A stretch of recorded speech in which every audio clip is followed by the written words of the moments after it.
Bien, comencemos. Primero, no sabía que la próxima semana es receso. Había puesto una de las fechas de posibles para el control en esa semana, pero no creo que sea tan importante porque en mi experiencia generalmente son las últimas fechas las que se eligen, como sucedió en este caso. Eh, ¿Alguien tiene algo que comentar? Creo que alguien me escribió al respecto.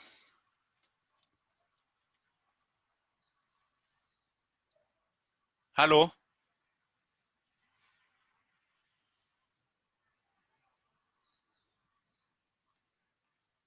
¿Me escuchan? Hola, profe, sí, sí se escucha. Perfecto, o sea, nadie tiene nada que comentar.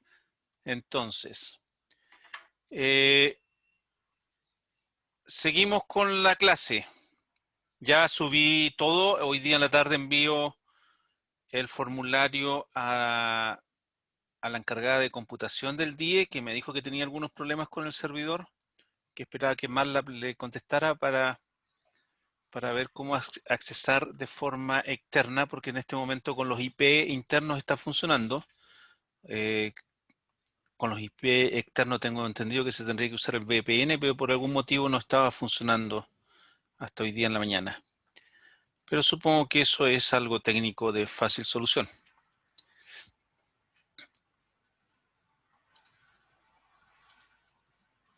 Bien, vamos con lo que estábamos.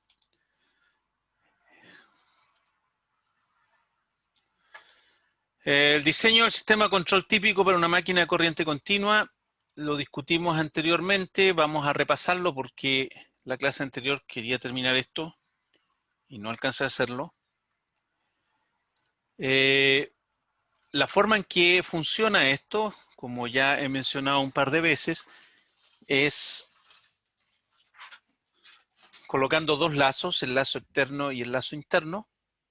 El lazo externo controla una variable lenta y el lazo interno controla la variable rápida, y habitualmente el actuador, y eso no lo olviden porque hay algunas oportunidades en que existe problemas con eso, el actuador está en el lazo interno. Esta estructura muestra dos, que es lo más común, pero también podríamos llegar a tener estructura de tres lazos, al menos en control de máquinas. Y en forma general esto es n lazos, pero como les digo, lo más común son dos, para las aplicaciones que yo conozco al menos. ¿Por qué se hace esto? Volvamos a repasar. Es porque la variable corriente, así como otras variables en un proceso en que tengamos variables lentas y rápidas, la variable corriente se requiere regular y limitar. O sea, tiene que limitar un máximo. Como les digo, la corriente es potencialmente destructiva.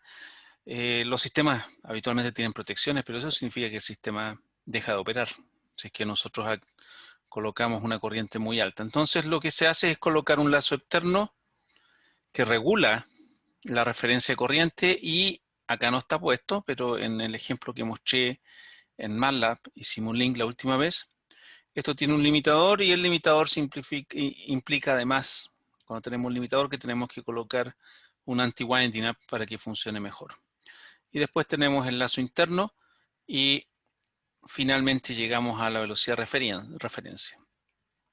Esta es la típica configuración como motor. Cuando se hace como generador, a veces se reemplaza la variable externa lenta por potencia. ¿Sí? Para motor habitualmente es la velocidad, para un generador podríamos colocar potencia afuera. ¿Por qué? Porque la potencia es omega R, velocidad rotacional por torque. Por lo tanto, tiene una dinámica parecida a la velocidad rotacional. Si la velocidad rotacional se mueve en forma lenta, la potencia también lo hace. Estamos asumiendo generadores convencionales en que la inercia es importante y por lo tanto no se puede mover muy rápidamente un generador. Bien, acá está mejor explicado. Tenemos el limitador, el control de velocidad, el actuador, que es una electrónica potencia. El actuador convierte desde baja señal a potencia. El controlador de corriente, los anti-winding up no están, pero generalmente se utilizan. Internamente tenemos la planta del lazo interno y externamente, acá, tenemos la planta del lazo externo. Y esto que está acá representa el acoplamiento que existe habitualmente en casi todos los lazos, no solamente en una máquina. Existe algún tipo de acoplamiento entre el lazo externo, que es lento, con el lazo interno. Y en este caso es la contrafuerza electromotriz, porque la tensión aplicada por el actuador menos la contrafuerza electromotriz dividido por la planta de corriente me entrega la corriente. Esto lo discutimos en su oportunidad. Vimos las ecuaciones de estado de la máquina de continua también.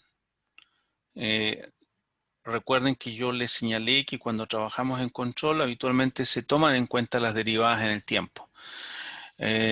Nosotros en asignaturas como conversión muchas veces trabajamos con las máquinas sin considerar las derivadas de las corrientes. Y en la máquina continua no es una excepción. Cuando estamos en control, nosotros estamos interesados en la dinámica.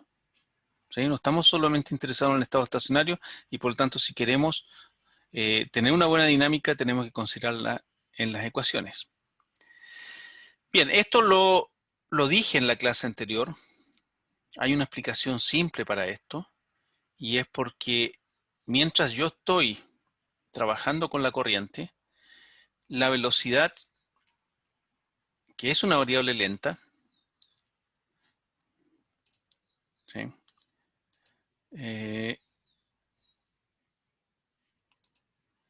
Se me perdió el lápiz. View comments, es comment, creo que estoy seguro que es comment, sí, este es. Entonces nosotros tenemos una velocidad que baja muy lentamente.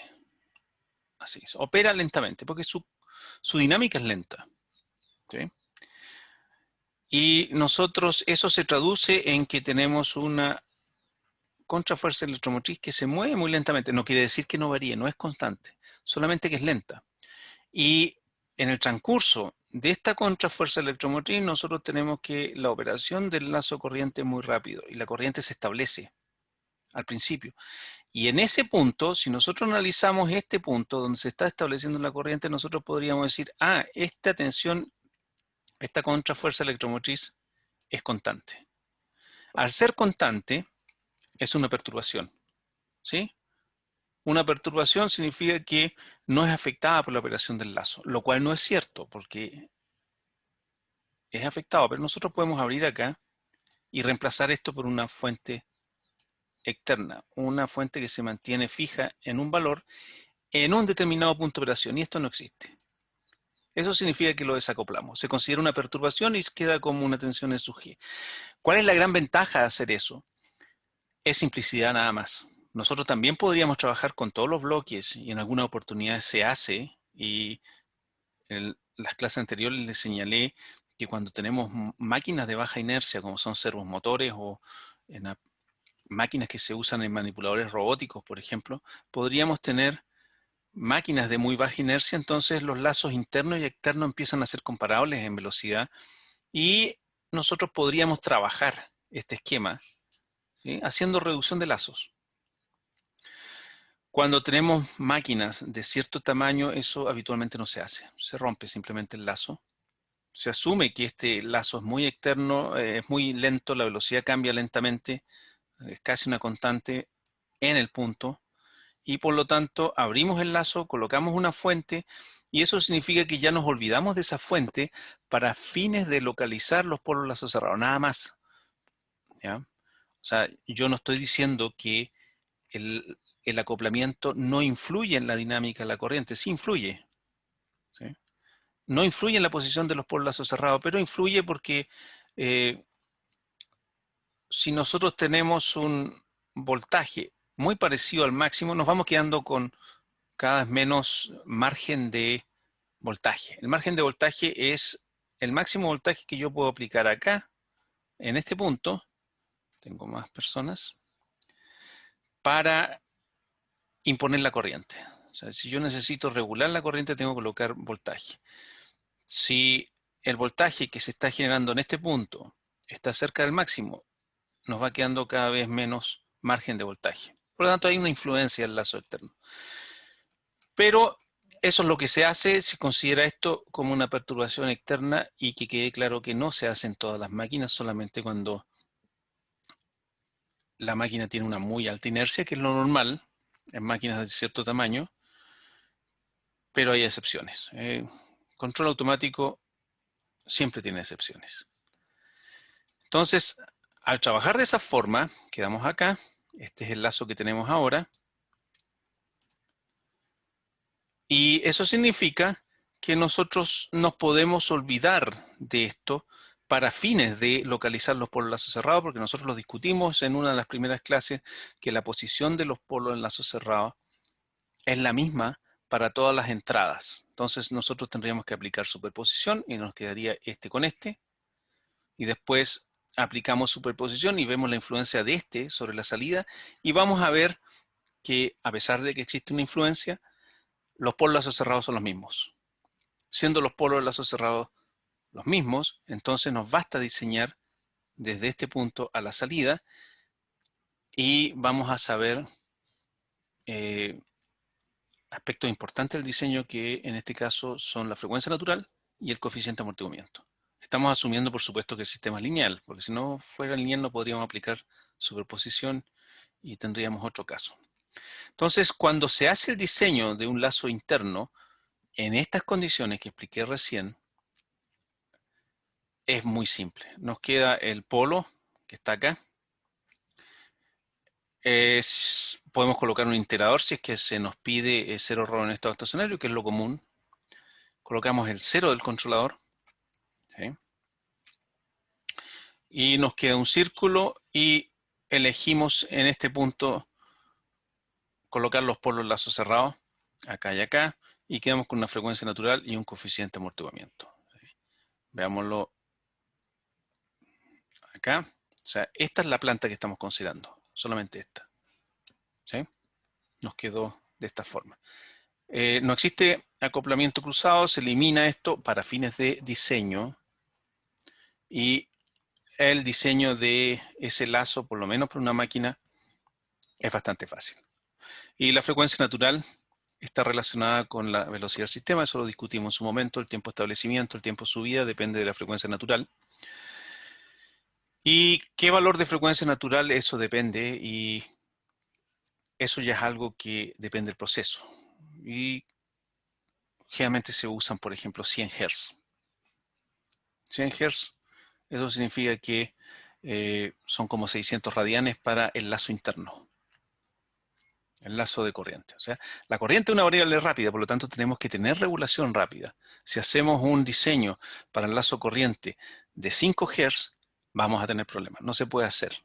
¿Por qué? Porque eso significa que una perturbación externa nos va a afectar la corriente de la máquina y nuestro lazo no va a ser capaz de responder y regularla bien.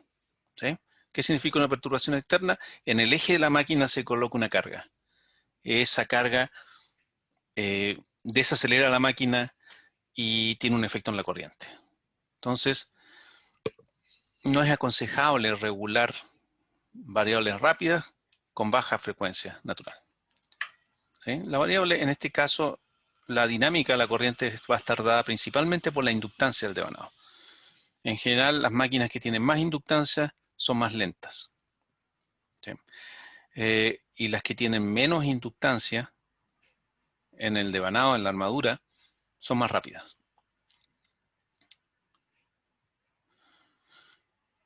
Bien, ¿cómo se hace el diseño en lazo velocidad? Se hace considerando que el lazo corriente es muy rápido y que además se encuentra diseñado para hacer error en estado estacionario en escalón. ¿Sí? En este caso se puede considerar el lazo corriente como un bloque de ganancia 1. Veamos esto, porque esto también sorprende bastante cuando estamos estudiando. Nosotros tenemos esto y colocamos un lazo corriente igual a 1 y uno puede decir, pero ¿cómo va a ser igual a 1? ¿No es así? Veamos al diagrama original que está más atrás, este de acá. O sea, yo lo que estoy diciendo que todo esto, lo que está acá, es igual a 1.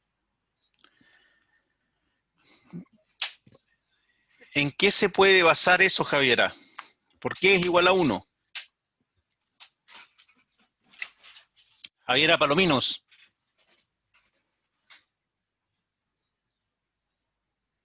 No está Javiera. Sí, sí, estoy, perdón. No, no sé, profe. ¿Quién sabe?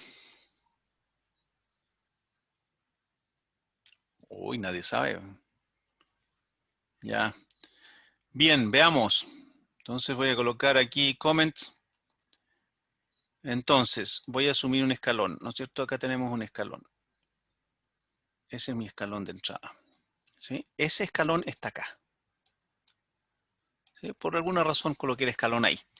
Se supone que viene desde el lazo de velocidad. Entonces, yo regulé bien, está bien diseñado mi lazo y voy a tener que la respuesta de este escalón, que es la corriente, va a ser algo como esto y queda ahí. Entonces yo mido ese tiempo que está ahí, ese tiempo, hoy que estoy cada vez peor. Entonces voy a llegar a la conclusión de que esos son, por ejemplo, si está todo bien diseñado, son 10 milisegundos. ¿Sí? En 10 milisegundos, yo le coloqué una referencia a ISUA y en la salida está ISUA. ¿Sí? O sea, desde el punto de vista de la corriente, vio una corriente acá de referencia de 10 amperes y en 10 milisegundos ve 10 amperes. O sea, eso significa que para un observador que lento, en una variable lenta como es la velocidad, no alcanza a ver el transiente. ¿Sí? Porque la velocidad se va a demorar 2 segundos, por ejemplo, o más, 10 segundos podría ser, dependiendo de la inercia de la máquina. Entonces, en esos 2 segundos yo voy a tener que en 10 milisegundos la corriente de entrada es igual a la corriente de salida. Y por ese motivo, como es una variable tan rápida, nosotros lo que estamos diciendo es que esto de acá es igual a 1. ¿Sí? Es igual a 1 además porque tengo 0 errores en estado estacionario en cada escalón. ¿Qué pasaría, por ejemplo, si yo tuviera un controlador P que no fuera 0 error en estado estacionario? Un controlador proporcional. Entonces esto ya no es 1. Y probablemente se pueda reemplazar esto por una variable K. ¿Sí? Porque yo coloqué 10 amperes y en la salida tengo 9,5. Porque un controlador P no puede tener 0 error en estado estacionario, principio de modelo interno, a menos que exista un integrador. Con una entrada de escalón no la tengo. ¿Sí? Pero aún así es una variable K. Si tiene 0 error en estado estacionario es 1. Por lo tanto, cuando se hace esto de asumir que el lazo interno es 1, es una simplificación que funciona bastante bien. ¿Sí? Porque el lazo de corriente nosotros lo estamos diseñando para una velocidad de 10 veces el lazo de velocidad. ¿Sí? O sea, entre el lazo interno y externo en forma ideal se usa una separación de 10 veces. Y algunos papers dicen 5, otros dicen 4. Esas son aplicaciones. ¿Sí? Yo podría, con 7, por ejemplo, podría funcionar bastante bien. Con 6 quizás. ¿Sí? Depende del sistema. Ahora, si yo intento que este lazo de corriente tenga una dinámica parecida al lazo externo, entonces ya esto no sirve. ¿Sí? Porque esto lo que está haciendo es desacoplar el sistema interno y externo. Por eso se colocan esas diferencias de velocidades rotacionales. Y si yo tengo un lazo de velocidad que es un lazo de corriente que es 2 veces más rápido que el lazo de velocidad, probablemente va a existir acoplamiento. ¿Eso qué significa? Que la velocidad se está moviendo y al mismo tiempo la corriente se está moviendo. O sea, están todos acoplándose. ¿Sí? Va a llegar a estado estacionario. Pero la dinámica que yo coloqué en este lazo, la dinámica que yo coloqué en este caso acá, ya no es útil. ¿Sí? Porque esta dinámica yo la puedo hacer porque estoy asumiendo que los polos del lazo externo están muy lejos. O sea, yo tengo polos y yo me estoy preocupando, perdón, es al revés. Cuando estoy diseñando la velocidad, estoy asumiendo, me equivoqué de dibujo, perdón por la confusión. Acá. Cuando yo estoy diseñando la velocidad rotacional, estoy asumiendo que los polos de corriente están muy lejos, están 10 veces. ¿Sí? entonces no tienen influencia en este sector que es el sector donde están los polos dominantes. ¿Sí? ¿Correcto? Entonces lo que se hace habitualmente, que no es la única solución, es la que estamos colocando acá, es que se hace un controlador PI acá, en máquinas, y un controlador PI interno. Y a veces se utiliza un controlador de otro tipo, resonante, por ejemplo. Entonces el lazo externo, asumiendo que el lazo interno es igual a 1, queda de esta forma. Igual la planta, un controlador que tiene una parte integral, si es que necesito 0 RO en estado estacionario en escalón, y el 0 del controlador. Y no me preocupo de estos polos, que son los polos de este lazo. ¿Por qué? Porque esos polos están muy alejados hacia la izquierda. Por lo tanto, su influencia en este sector es muy baja. ¿Consultas?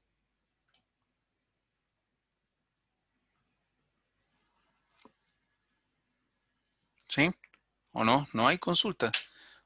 Parece que lo saben todo, ¿eh? Bien.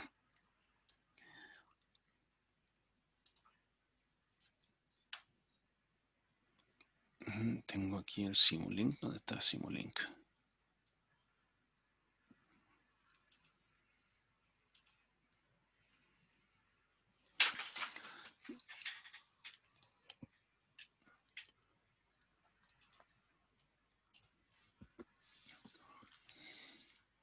Esto es lo que yo coloqué anteriormente. En este loop.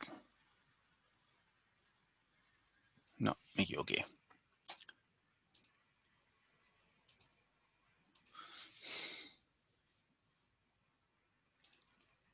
Este es. Pero esto ya lo mostré, ¿sí? Pero este es el esquema. Lo único que no coloqué acá y que debería haberlo puesto, pero era solo por simplicidad, es el acoplamiento que existe. O sea, acá tendría que haber puesto un bloque, ese bloque enlazaba la velocidad con la corriente. Y esta es la planta. Este está diseñado con 300 radianes y este está diseñado con 30 radianes. Le puse anti-winding up para mostrar de que el objetivo de esto era saturar. ¿Sí?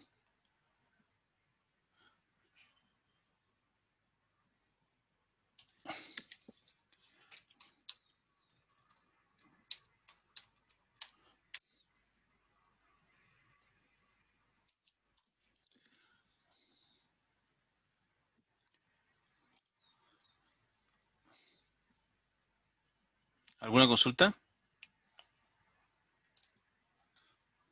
No. Creo que sí, ya lo hice. ¿Sí? Entonces, yo coloqué el plot de tiempo, ref.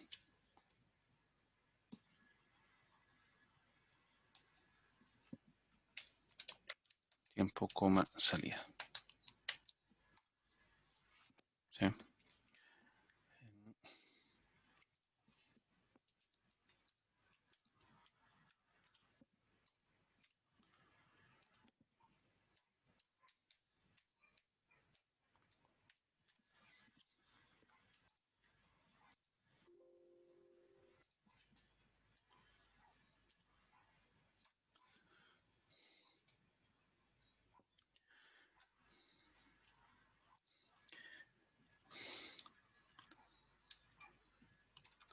Perdón, me equivoqué.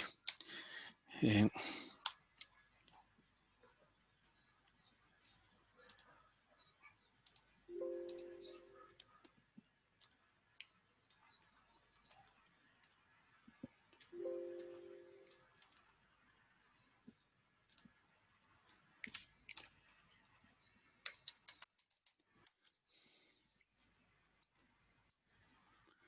creo que lo vimos esto. Esta es la respuesta del sistema. El lazo interno tenía 300, el lazo externo tenía 30. la ventaja principal, como dije en su momento, es que nosotros estamos acá.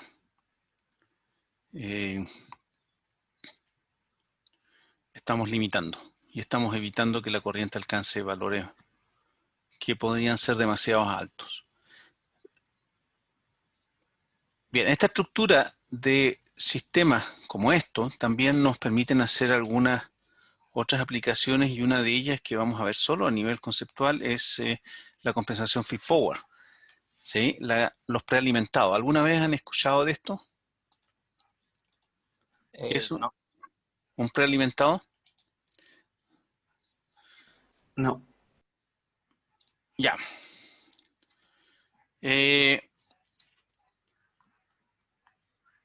Un sistema de control, como les he señalado, tiene la habilidad de compensar por perturbaciones, ¿sí? O sea, compensa o lleva la salida a su referencia incluso cuando hay perturbaciones. Por ejemplo, el sistema de temperatura que yo les señalaba, nosotros podríamos tener una regulación de temperatura y la perturbación sería abrir una ventana, ¿sí? Se abre la ventana, baja o sube la temperatura y el sistema de calefacción empieza a regular la fuente de alimentación, ya sea gas o agua caliente o etcétera, o calefacción eléctrica, y de esa forma va a compensar esa perturbación en forma muy lenta. ¿Existe alguna alternativa que pudiera hacer que este sistema sea más rápido? Bueno, la respuesta es prealimentación, que no siempre se puede hacer, pero que nosotros en control de sistemas eléctricos la utilizamos frecuentemente. Y eso significa que la perturbación nosotros la realimentamos al lazo de control, ¿sí? Medimos la perturbación y la realimentamos en el lazo de control. Logramos entonces algo más rápido, ¿sí? Veamos. Este es un ejemplo típico. Quiero regular la tensión. Esto podría ser una microred, la salida de un sistema de un panel solar, etcétera. Y nosotros estamos controlando esta salida de tensión. Si el condensador es muy grande, nuevamente tenemos acá un sistema de dos lazos, ¿verdad? ¿Por qué? Porque el voltaje sería una variable lenta, porque no puedo cambiar rápidamente el voltaje de un condensador muy grande. Y la corriente, si la bobina es relativamente pequeña, la corriente es una variable más rápida, ¿sí? Entonces, yo puedo efectuar este diseño para el sistema de control y me queda algo como esto. Aquí me queda el SL, ¿sí? Entonces, mido el voltaje de salida, lo comparo con la referencia, tengo un controlador de voltaje, regulo la corriente que voy a tener en el sistema. Esa corriente, si yo lo observo esto, tengo esta corriente y esa corriente va a circular por la carga en estado estacionario, porque el condensador no tiene corriente continua en estado estacionario. Entonces yo tomo este voltaje, lo comparo con la referencia. Si el voltaje bajó, entonces aumento la corriente, ¿sí? Y eso significa que yo tengo que manipular, acá está el actuador. Es el actuador, que puede ser un dispositivo electrónico de potencia o cualquier otra cosa. No estamos preocupados en este momento del actuador, porque eso pertenece más al ámbito electrónica potencia. Entonces, este es el sistema de control. Voltaje de salida comparado, procesamos por el controlador. Tenemos un limitador nuevamente porque la corriente no puede subir valores potencialmente destructivos. Comparamos la corriente y finalmente acá tenemos la planta de voltaje. La corriente que está circulando se multiplica por la impedancia salida. La impedancia salida es el paralelo de este con este, y obtenemos la tensión. Y hay una contrafuerza electromotriz que está acá. Hay un hay un acoplamiento, ¿sí? ¿Por qué? porque esta está mal escrita, porque la planta corriente que está ahí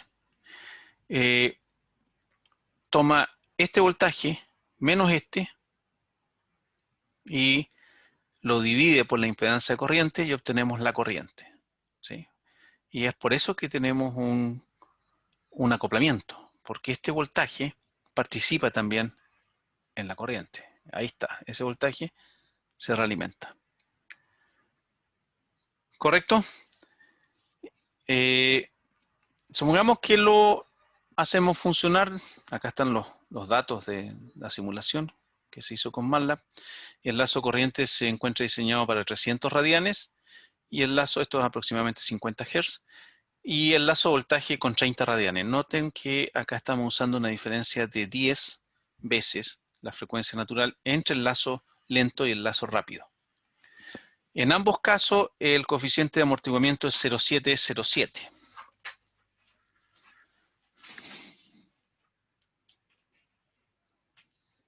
¿Alguna consulta?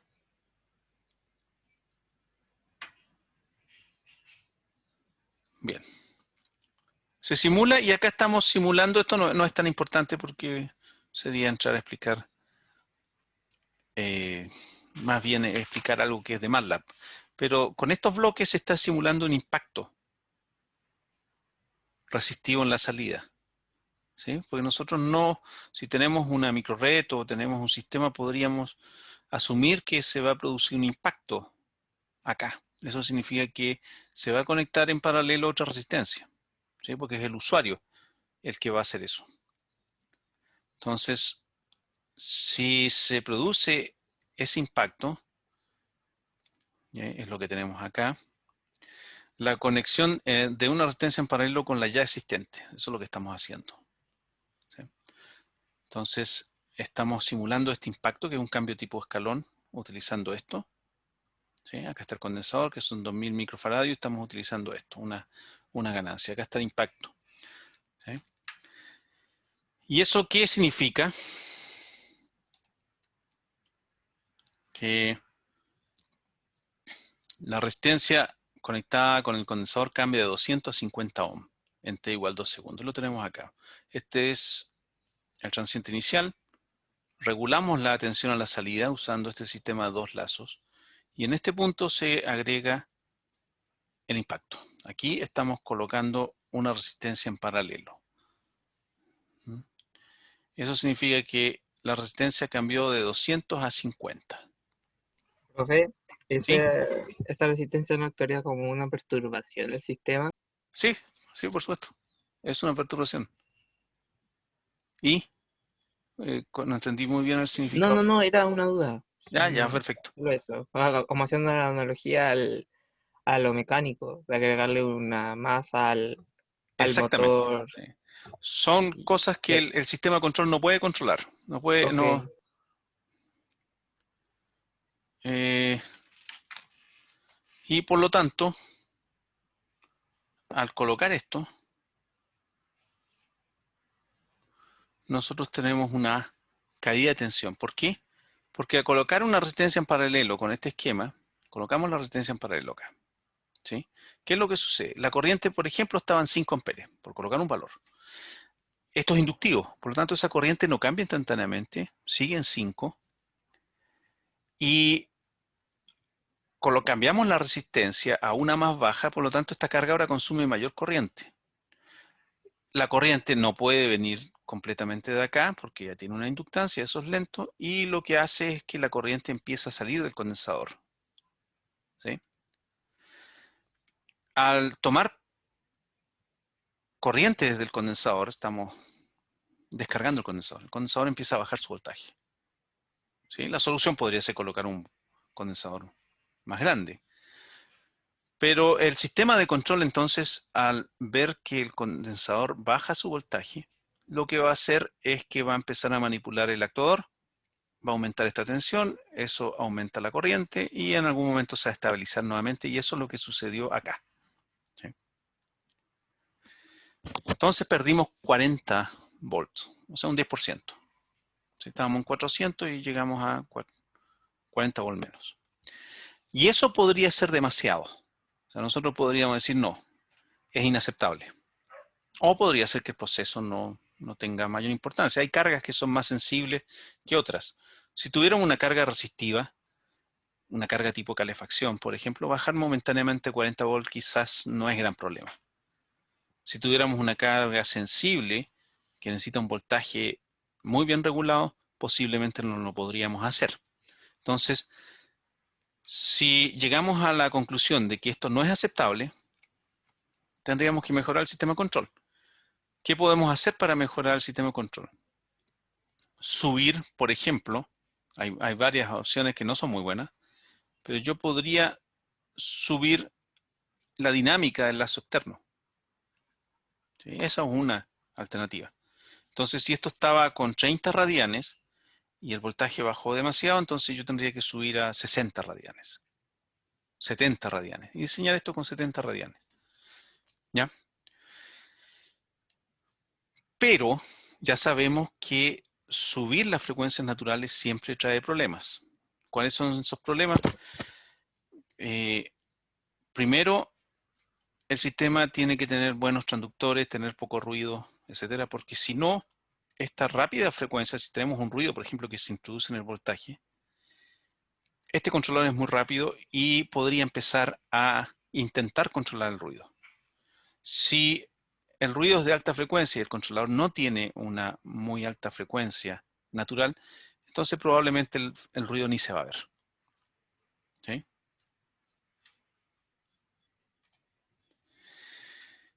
La alternativa 2, que es la alternativa física y que se hace a veces, bueno, coloco otro condensador, tenía 2000 microfaradios y le coloco un condensador de 15.000 microfaradios, algo así gigantesco.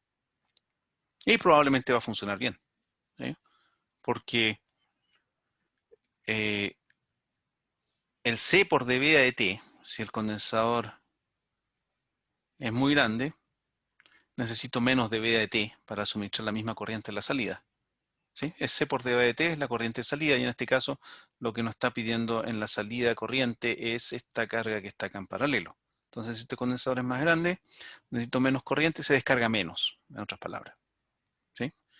Tiene más energía almacenada, es un medio CV cuadrado y por lo tanto puedes suministrar energía temporalmente a la salida. Esa es la segunda alternativa. Y la tercera alternativa es usar algo como compensación feed-forward. También podría bajar las inductancias. Hay varias cosas que podría hacer, pero son todas físicas. Nosotros sabemos que es mejor intentar algo por software o por programa antes que colocar un condensador gigantesco o cambiar un actuador o mejorar los transductores. Entonces, una de las formas de hacer esto es usar compensación feed-forward. ¿Eso qué significa? Que conecté la resistencia nueva. Y antes la conectaba acá. Y quedaba acá. Ahora conecto la resistencia nueva. Y esa corriente extra que se requiere, la suministro directamente a la entrada del lazo de corriente. ¿Se entiende eso? Eso significa que estoy haciendo compensación feed-forward.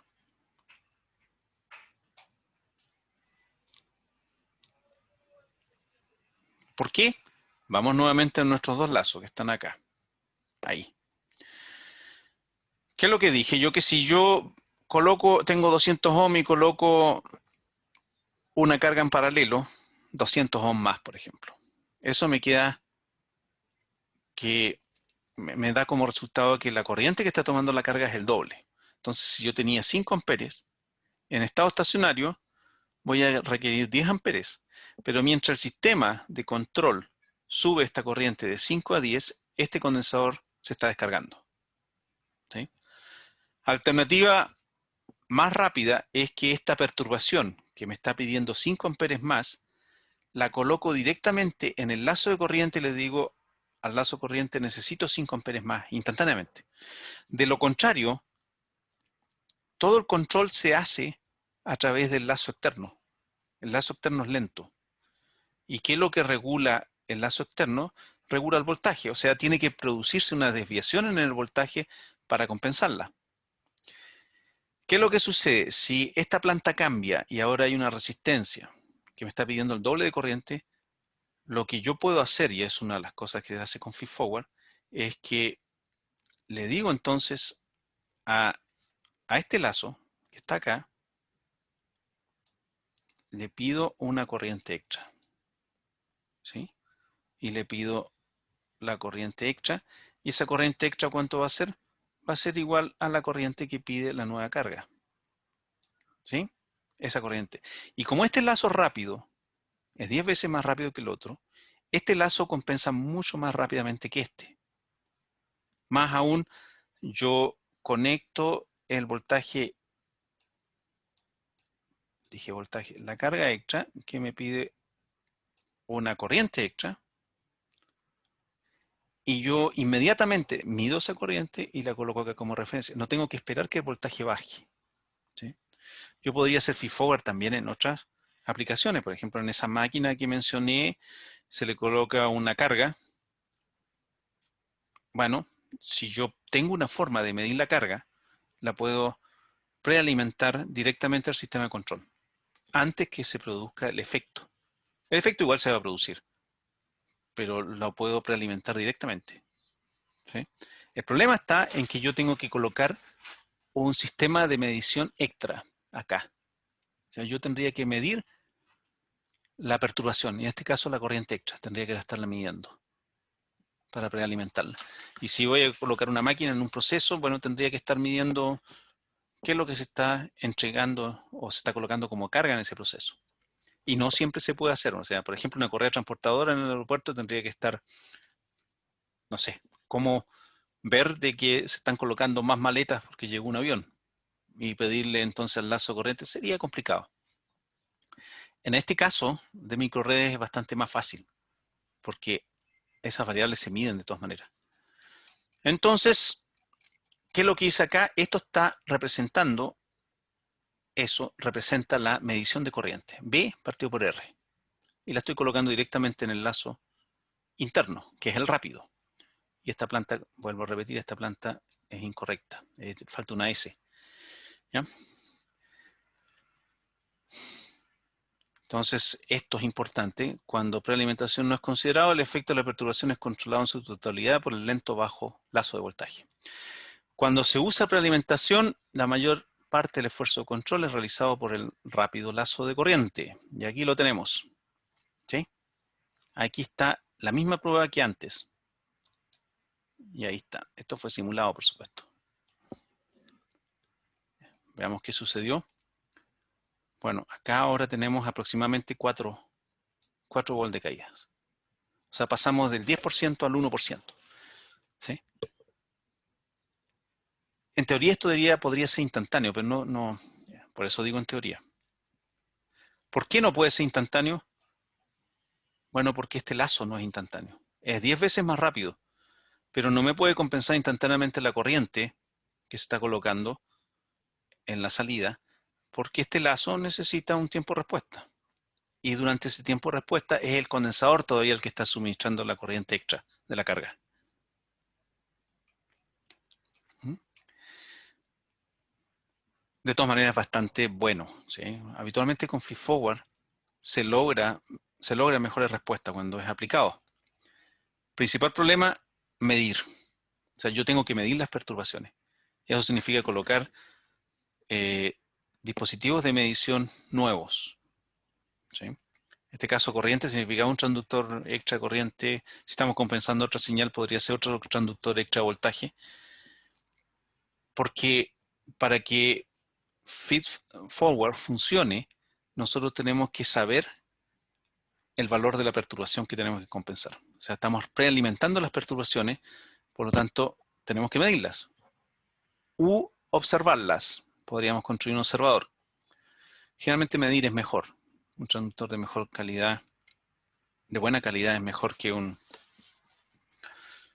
observador en general. ¿Ustedes han visto observadores, sí? ¿Aló?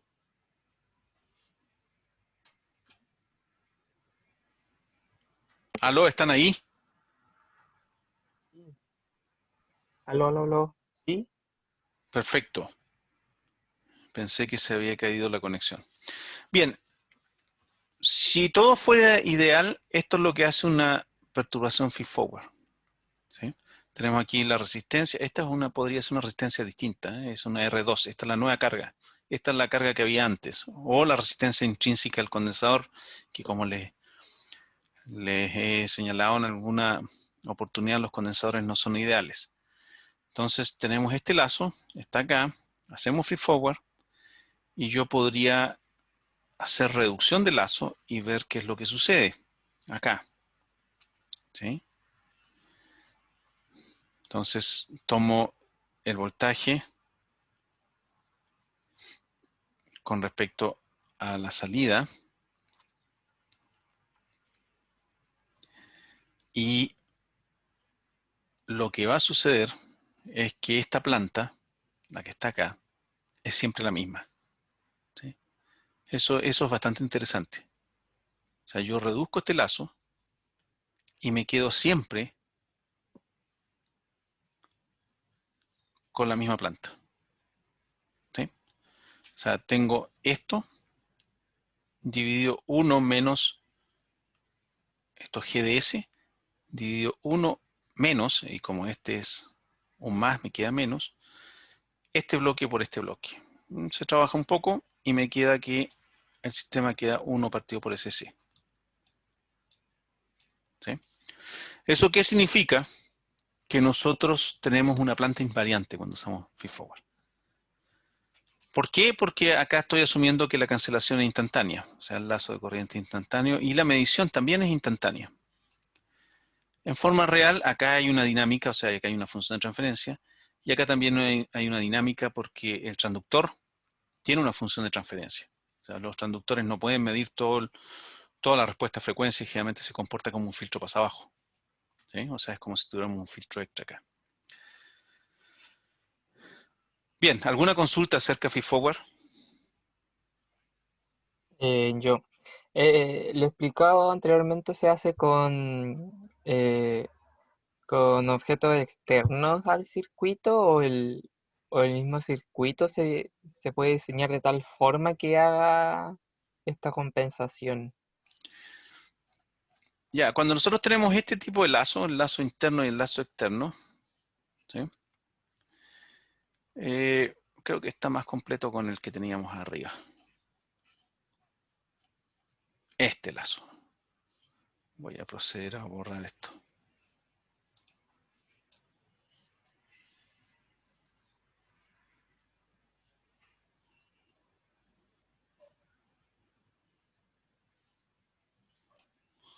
Bien.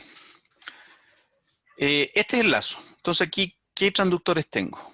Tengo un transductor de velocidad y un transductor de corriente. Ahí están. Esos son los que me están midiendo. Y acá se están produciendo perturbaciones en este sistema y estas perturbaciones podrían afectar esto, mi planta, ¿sí? Porque va a cambiar el J y el B.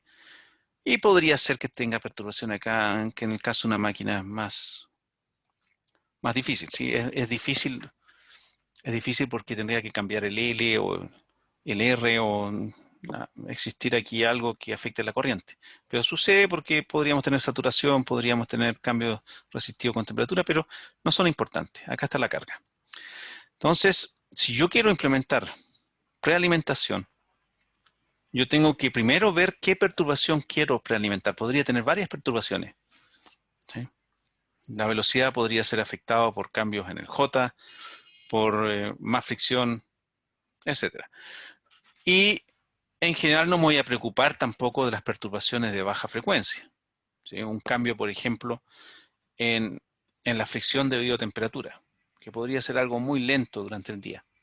¿Sí? Porque para eso mi sistema de control responde. Este tiene la velocidad suficiente para que si tengo un cambio muy gradual en la fricción, bueno, eso va a producir un cambio en la velocidad, pero eso lo vamos a regular acá. ¿Qué podría ser si es un molino que está rompiendo rocas? Podría ser, por ejemplo, una roca muy grande, muy pequeña, y ahí es donde está el problema de prealimentación. Que yo tengo que medir esa prealimentación y luego convertirla en una señal que va a llegar a uno de los lazos. En el momento que se produce la perturbación, yo la llevo al lazo. En este caso, de preferencia, al lazo interno, que es más rápido. ¿Sí? Entonces, ese es el desafío. O sea, el resto de los elementos son iguales, pero en algún momento yo tengo que observar las perturbaciones si quiero compensarlas o medirlas. Y ahí es donde está el problema. ¿Sí? El mismo caso de temperatura en una sala, que se abre la ventana. Ya. Ahí, ¿cómo se le ocurre a ustedes que podríamos compensar eso? Se abre la ventana y la temperatura ambiente es bastante más baja que la que tenemos adentro. ¿Sí? Estamos en invierno. ¿Qué hacemos?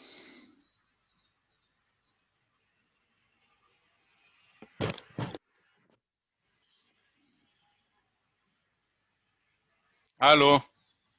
¿Ideas? Si, no sé, pues si es un aparato de aire acondicionado que enfría o calienta el aire, pues aumentar la temperatura de este aire que emite el aire acondicionado. No, pero es que eso es lo que va a hacer el aire acondicionado. ¿Sí? Eso es lo que va a hacer. Pero ahora yo estoy planteando que quiero prealimentar la perturbación. Y la perturbación, la señalé, es la apertura de una ventana. ¿Sí? Porque el aire acondicionado, de todas maneras, yo abro la ventana, ¿qué va a suceder?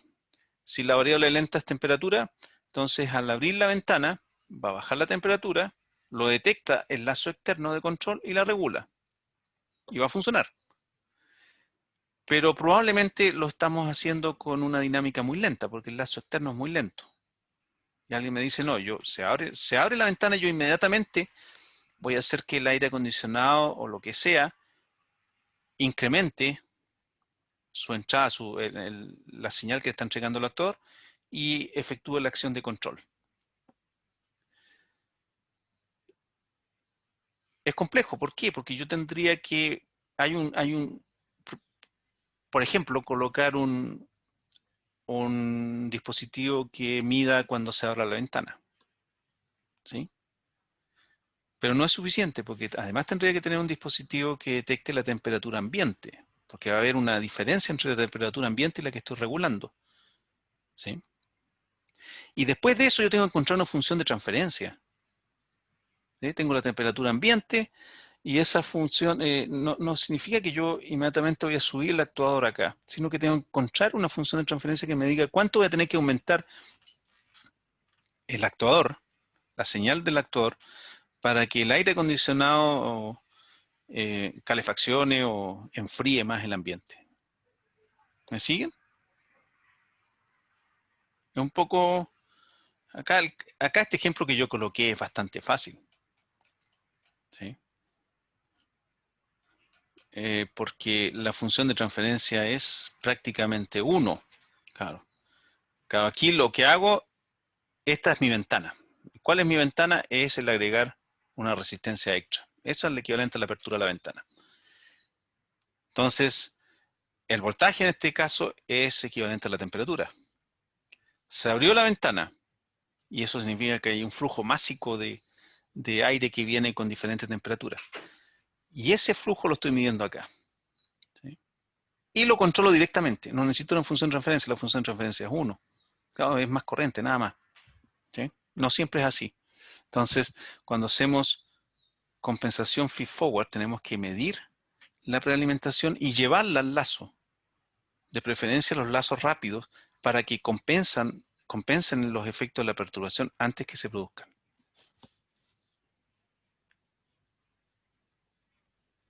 ¿Sí? Este de acá también podría haberlo efectuado de distinta manera y se hace en conversores en el área en que trabajo yo. ¿Y qué es lo que se hace en conversores? Yo tengo aquí algo que es electrónica potencia, que son bloques, no sé muy bien lo que está haciendo, pero yo sé que existe conservación de la potencia. Entonces, si yo conecto aquí una carga, acá, en paralelo con la carga original, entonces en vez de medir corriente, una alternativa distinta, es que yo mida potencia. Mido potencia. Entonces yo tengo esta potencia. Potencia salida se incrementó al doble. ¿Ya? Entonces ahora yo tengo esta potencia. Y la potencia de entrada sigue en la mitad. Claro, no hay balance de potencia, pero le estamos sacando energía a este condensador y ahí está suministrando el delta potencia, porque es energía dividido por el tiempo, eso me va a dar la potencia extra. Entonces, en algunas aplicaciones relacionadas con sistemas de potencia, microredes, yo simplemente tomo esta potencia, tengo un transductor o mido la potencia de alguna forma, y lo que hago es feed forward de tal manera que cuando se produce un desbalance brusco de potencia, manipulo la potencia de entrada, porque yo sé que la potencia de entrada tiene que ser igual a la potencia de salida. ¿Sí? Y bueno, hay un problema con las pérdidas, por supuesto. ¿Sí? Pero si hay una diferencia de 2 veces, bueno, eso ya no es pérdida. Nosotros sabemos que acá en la entrada tengo 1 kilowatt y en la salida tengo 2 porque conecté una resistencia, entonces eso significa que esto tiene que llegar cerca de 2 kilowatts. Y eso me permite a veces tratar cosas como bloques, como cajas negras, porque conservación de energía significa que lo que tengo que preocuparme en la prealimentación es hacer que las potencias sean iguales. Este quizás también es un buen ejemplo, pero yo, como yo soy eléctrico, no soy muy bueno para dar ejemplo quizás en calefacción. Probablemente hay sistemas de prealimentación que son buenos, ¿sí? También en la industria química se usa prealimentación. Se produce un aumento en la velocidad de respuesta ante perturbaciones sin necesariamente modificar las frecuencias naturales de los lazos, ¿sí? O sea, el colocar este lazo, este extra, llegar la corriente extra acá, significa que no estamos aumentando la frecuencia natural de los lazos. Porque la frecuencia natural lo que está haciendo es controlar el sistema después que se aplicó la perturbación. Aquí lo que estamos haciendo es un enfoque distinto. Está la perturbación, la mido y digo, con la misma velocidad de respuesta ahora yo ya detecté la perturbación. Contrólela. ¿Sí? ¿Preguntas?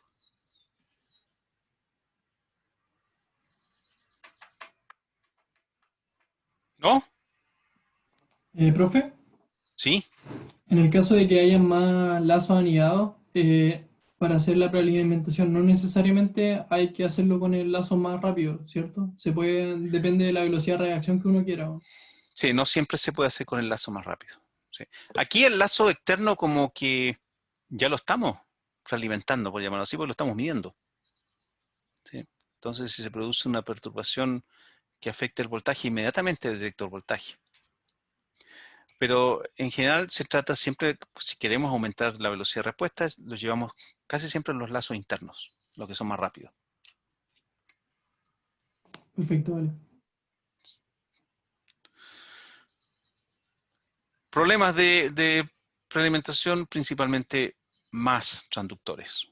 Y además hay que saber cómo funciona el proceso. ¿Sí? Tengo que tener una idea del proceso, o sea, la corriente, por qué tengo que prealimentarla en tal parte, por ejemplo.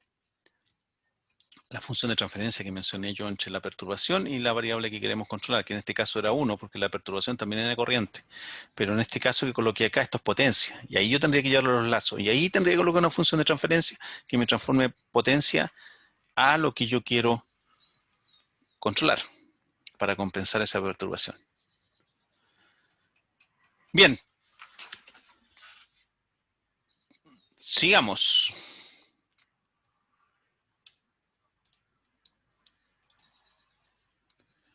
Veamos los controladores tradicionales.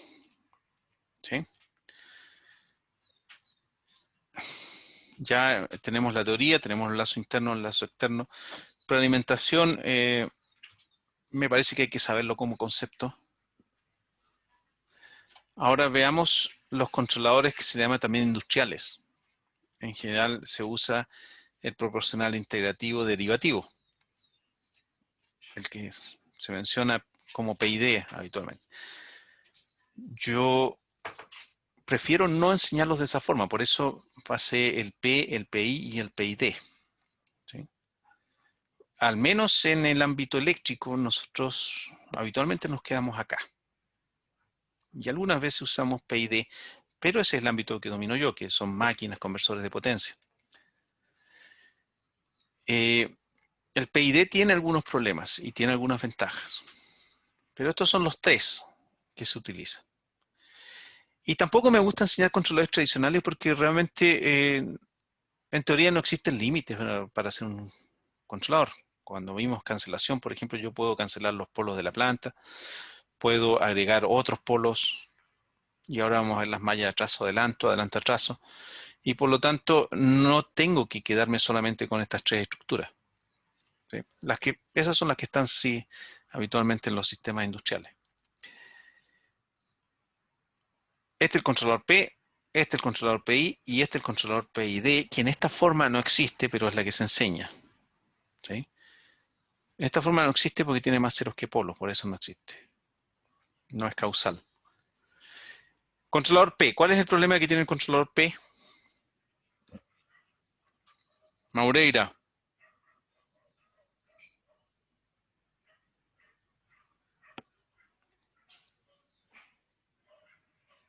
Aló, Maureira. Era el sobrepaso, ¿no, profe?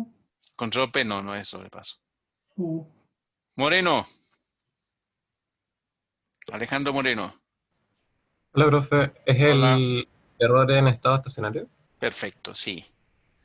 Sí, a menos que la planta suministre los polos de lazo cerrado, los polos de lazo abierto, perdón, que necesitamos, de acuerdo al teorema de valor interno, no se usa el P. ¿Sí? Porque el P no suministra cero error en estado estacionario, por ejemplo, en escalón. Y este sí lo entrega. De acuerdo al principio del modelo interno, tenemos acá en el denominador un integrador. El escalón tiene un integrador también en el denominador y por lo tanto nosotros tenemos cero error en estado estacionario. ¿Sí? Este es más utilizado. Y siempre les digo a mis alumnos, por lo menos en el área en que yo trabajo, el 90% de los problemas se solucionan con un controlador PI. Eso no quiere decir que no tengamos que enfrentar un 10% de problemas que no se solucionan. Además, el controlador PI tiene que estar bien diseñado. Aunque un controlador PI mal diseñado curiosamente a veces igual funciona. ¿Sí? ¿Por qué funciona? Porque las variables eléctricas son muy rápidas. Entonces, la diferencia entre un controlador PI mal diseñado y bien diseñado es que en el bien diseñado la respuesta dinámica es buena. O sea, significa antes de llegar a estado estacionario. Como las variables eléctricas llegan en estado estacionario en 10 milisegundos, 15 milisegundos, 20 milisegundos, el usuario habitualmente no se da cuenta. O sea, yo conecto el controlador, inmediatamente llega en estado estacionario y dice, funciona. ¿Sí? Si el sobrepaso llegó al 50%, etcétera, no me doy cuenta. Pero eso no quiere decir que no tengamos problemas potenciales de tener un controlador PI mal diseñado. Y después tenemos el PID dentro de los condensadores tradicionales. El P y el PI ya los vimos. Veamos el PID. ¿Cuál es su principal ventaja? El controlador PID tiene 3 grados de libertad, la parte proporcional, el tiempo integral y el tiempo derivativo. Su principal ventaja es que permite colocar dos ceros en cualquier lugar del plano complejo, más un polo en el origen. O sea, la función de transferencia es esta. ¿Sí? Y nosotros ajustamos el A y el B, cambiando la parte proporcional, integral y derivativa. ¿Sí? Ahora, ¿para qué podríamos usar un controlador PID? Es porque nosotros con un controlador PI en general podemos colocar solamente elementos en el eje real. Y eso no basta para compensar todas las plantas que podamos encontrar. Este es un ejemplo típico que está acá. Y esta es una planta mal amortiguada. ¿Por qué? Porque la frecuencia natural es 10. Y acá tenemos 2 por el coeficiente de amortiguamiento por la frecuencia natural me da 1.4. Eso significa que el coeficiente de amortiguamiento es muy malo. Y si nosotros lo vemos, ahí está la planta. ¿Sí?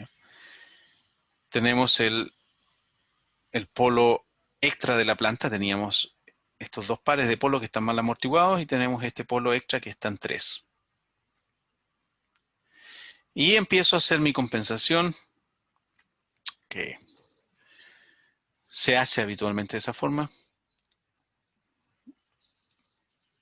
colocando un controlador PI, incluso en esta aplicación, y eso se hace porque nos quedamos con las soluciones que sirven, entonces estamos acostumbrados al PI y tratamos de que funcione. Lo más probable es que no funcione. ¿Por qué? Porque tenemos 4 polos, tenemos un 0, y eso significa que tenemos 3 asíntotas. Las asíntotas están a 60 grados, estarían aquí y acá. ¿Sí? No sé si valdrá la pena rayar acá para mostrar las asíntotas. Comments. Entonces tengo unas asíntotas que van a estar en aproximadamente 60 grados. Está ahí 1, 2, y la tercera es este eje, el eje real. ¿Sí? 60, 60, una asíntota, 2 asíntotas, 3 asíntotas.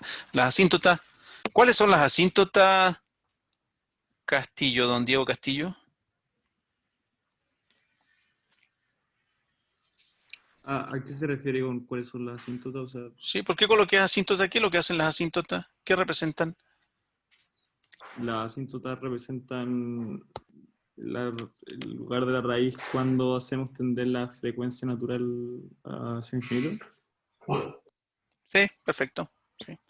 Claro, entonces tenemos un polo, es su lugar de la raíz, se va a través de las asíntotas infinito, el otro polo acá y el tercer polo acá. Tenemos 4 polos en lazo cerrado, por lo tanto el cuarto polo está acá, que va hacia el 0. Siempre cuando hay ceros de lazo abierto, le llega a un lugar de la raíz. Eso hace que inmediatamente cuando intentamos compensar acá, este polo comienza a viajar hacia el semiplano inestable y de ahí se va a infinito. O sea, tenemos muy poco margen acá, antes que lleguemos al K crítico, ahí.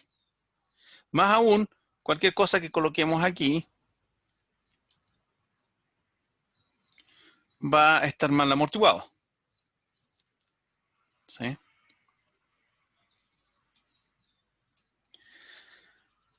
Por lo tanto, nosotros estamos compensando acá y probablemente, al menos con un PI, eso no va a funcionar. No va a funcionar porque no podemos concentrarnos en esto. Porque eso es lo que haríamos normalmente. Nos concentramos acá, hacemos, calculamos la frecuencia natural, el coeficiente de amortiguamiento y colocamos los polos lazos cerrados acá. ¿Sí? Y eso nos va a llevar, lamentablemente, a que estos polos extras que están ahí van a ser inestables. ¿Qué es lo que podemos hacer? Bueno, no quedarnos en el eje real es una alternativa. Y eso lo vemos en la próxima figura. ¿Qué hacemos? Esta es una aplicación. ¿Sí? Una posible aplicación. Nosotros teníamos polos en la planta mal amortiguados y le colocamos ceros en el controlador que los compense. ¿Sí? ¿Eso qué significa? Que yo ahora tengo este lugar de la raíz y puedo diseñar con un PI, ¿sí? O con la parte integral solamente, porque ya coloqué como es un PID, coloqué los dos polos del controlador acá y me queda la planta. Podría colocar ceros extras, ¿sí? ¿Qué es lo que hicimos? Con el PID ahora tenemos la posibilidad de irnos al espacio. Nos podemos quedar con 2 ceros en el eje real, esa es una alternativa, pero también podemos colocarlo en el espacio. Y eso significa que podemos compensar polos mal amortiguados. ¿Sí? En cambio acá, con el PI normal, tenemos el 0 y el polo acá. Nos quedamos en el eje real. Y eso no siempre se puede hacer. Ahora, esta solución no es tan buena, y aquí lo coloqué en rojo, no siempre es conveniente cancelar polos o ceros mal amortiguados y existen varias razones para eso. La principal razón es, primero, que la cancelación es imperfecta. Por lo tanto, nos queda un lugar de la raíz pequeño ahí, y de todas maneras vamos a tener oscilaciones. O sea, si yo hago un zoom a este sector, vamos a ver que existe un pequeño lugar de la raíz acá. Ahí, entre el polo y el 0. Y ahí tenemos un lugar de la raíz, entre ambos. Eso significa que existe un polo lazo cerrado ahí, y vamos a tener ciertas oscilaciones mal amortiguadas. Pero el sistema ya no va a ser inestable. ¿Sí? El segundo problema es que cuando los polos están muy mal amortiguados y lo compensamos, corremos el riesgo de que el 0 nos quede en este lado y finalmente por la compensación nos queda un pequeño lugar de la raíz que se puede hacer inestable. ¿Sí? ¿Eso a qué se debe? A que nosotros estamos haciendo una implementación, estamos colocando los ceros. Habitualmente esto se hace en forma digital. Existen algunos problemas de aproximación dentro del procesador. Si tenemos 10,56, por ejemplo, depende si estamos usando un procesador que no tiene demasiados bits para representar, o está trabajando en punto fijo y no en punto flotante. Entonces, en vez de 10.57 podríamos estar en 10.7, pequeñas variaciones así, pero sí. Podríamos tener un 0 eventualmente que incluso pasa al otro lado, solamente porque es una cancelación imperfecta. Y ahí seguimos teniendo ciertos problemas. ¿Qué alternativa podríamos tener en vez de usar esto? Bueno, en vez de usar eso podríamos colocar el 0 acá. Esa es otra alternativa. Eso también me lo permite el PID. ¿Por qué? Porque los ceros van a traer el lugar de la raíz y probablemente tendríamos algo como eso. No lo estamos cancelando, pero estamos llevando el polo lazo cerrado equivalente a una zona que tiene mejor amortiguamiento. Existen varias formas de hacerlo, ¿eh? Entonces, lo que estamos introduciendo acá es el concepto del PID. Y el concepto del PID, su ventaja está acá, arriba. Un sistema de segundo orden arriba, que podríamos obtener dos ceros, reales, o ceros complejos conjugados que los vamos a colocar en el espacio para mejorar la compensación. Ahora, esto que vimos recién no se usa. Este compensador que está acá, ese está malo. Tiene dos ceros arriba y un cero abajo. ¿Por qué? Porque no es propio. Si no vamos a un sistema, no, voy a colocar la P solamente, no es propio. Si vamos a un sistema digital y usamos transformada Z, vamos a encontrarnos con que no es causal. ¿Sí? ¿Todos saben lo que es causalidad? Volvemos. ¿No? Me quedé con uno menos. Gabriel. ¿Usted sabe lo que es causalidad? No lo tengo fresco ahora en la memoria, en realidad. ¿Quién sabe lo que es causalidad? Que la respuesta ocurre después de aplicar la entrada. Sí. O sea, la respuesta no depende del futuro. ¿Sí? Sí. Claro. Entonces, ¿qué es lo que se hace habitualmente cuando se tiene un controlador como este, un PID? Se lleva al controlador a una función propia y se le coloca un polo extra en el denominador. ¿Sí? La posición de ese polo es a veces motivo de discusión y acá se usa nuevamente la receta y la receta es 10 veces. ¿Sí? Esta es la respuesta de un PID ideal. ¿Sí? Tiene el integrador, baja 20 decibeles por década y después tenemos dos ceros en el numerador y significa que empieza a subir con 40 decibeles por década. Y finalmente en algún momento empieza a subir con 20 decibeles por década. Acá esta parte está con 40 y sube con 20. Bueno, y llega al infinito. ¿Sí? Y respuestas infinitas tampoco existen en los actuadores, así que en algún momento esto tiene que llegar a esa forma. Ahora, ¿cuál es el otro problema que tiene un PID? Es que si dejamos que la respuesta suba demasiado, significa que tenemos una zona en que tenemos una alta amplificación de las señales de alta frecuencia. Y eso ya lo sabíamos, los ceros producen amplificación de las señales de alta frecuencia. Si tenemos ruido y tenemos dos ceros, significa que en algún momento estamos en problema por acá. Ya tenemos una respuesta muy alta a ruido. O sea, podríamos tener un ruido muy, muy pequeño, pero acá tenemos una respuesta de 10 elevado a 5. ¿Sí? Entonces ese ruido se hace inmanejable. Y hay algunas reglas para ajustar ese polo extra, pero en general lo que se busca es que tenga una respuesta razonable en esta zona. ¿Sí? Acá tenemos el controlador, el integrador baja a 20 decibeles por década, acá empiezan los ceros a subir a 20, 40 decibeles por década. En algún momento empieza a actuar el otro polo y se queda estable. Entonces, ese valor máximo es lo que me va a amplificar el ruido de alta frecuencia. En general nosotros utilizamos simulación para eso, a veces bode, y la regla con que partimos siempre es la de 10 veces, que no siempre se puede usar además. O sea, nosotros estamos en los polos dominantes y vamos a colocar el otro polo en una palabra, en una posición en que no moleste. O sea, estamos colocando otro polo más acá, otros polo más, sí, por supuesto. Coloqué los dos ceros, acá está la planta, el integrador, dos ceros y coloco un polo. ¿Dónde lo coloco? En una posición que moleste poco. Eso significa bastante alejado. ¿Sí? Y es por eso que se usa la regla del 10 veces. Ahora recordemos que a medida que vamos colocando más polos, las ganancias se hacen más altas. Bueno, tenemos dos ceros también, así que eso también baja la ganancia. Esta es una regla que ya la mencioné cuando estuvimos discutiendo cancelación, pero la vuelvo a mencionar.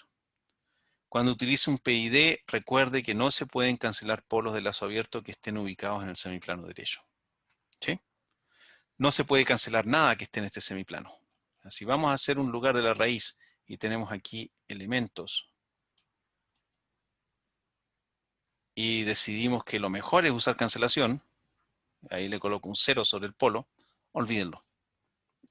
¿Sí? ¿Qué es lo que va a suceder ahí? ¿A quién le he preguntado? Creo que todos han... Ernest. ¿Cómo se pronuncia su apellido? Ernst. Ya, no es como el profesor que tenemos, el profesor alemán. Supongo que no. No tengo el Eh, placer de conocerlo. es Ernest Michael. Creo que Ernest es su nombre, sí, Michael es su apellido. Es profesor de instrumentación astronómica. Ya, pero bueno, vuelvo a la pregunta. ¿Por qué no podría cancelar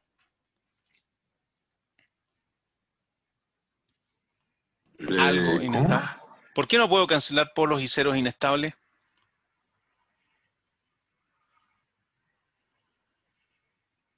No sé, profesor. ¿Alguien sabe? Por la misma razón de que la cancelación no es inexacta. O sea, es inexacta. Que va a Exactamente. colocar la raíz en tal- Claro, me quedo con un lugar de la raíz pequeño acá.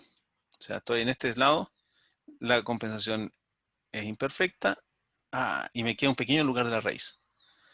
Cuando está en este lado, ese polo va a desaparecer en el tiempo.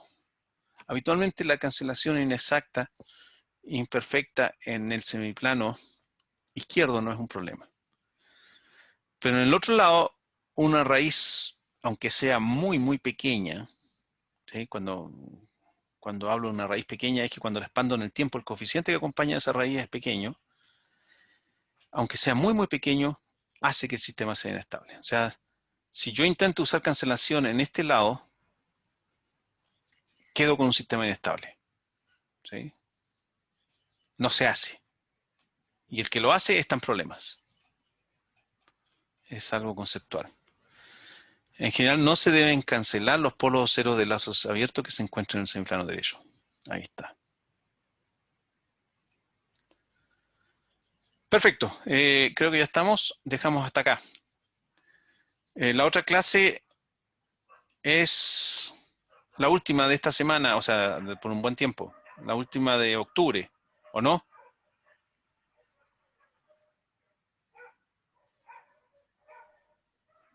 ¿Aló? Sí, la próxima semana no hay clase. ¿Por qué no hay clase la próxima semana? Ahí no sabía yo que existía un receso. No sé, la Una razón. semana de receso puesto por la universidad, pero igual no es la última clase de octubre porque la subsiguiente sigue siendo octubre. A ver. Es hasta el 23. Ah, tiene razón.